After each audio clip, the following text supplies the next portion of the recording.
How to limit battery charge to 80 on Windows 11.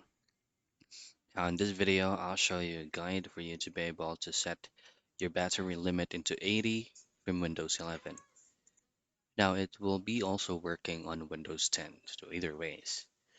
So all you have to do first is to go into the Windows icon or on your Windows search and type in battery. Now access your battery saver settings, and these gonna be are all the settings where you can tweak around your battery life.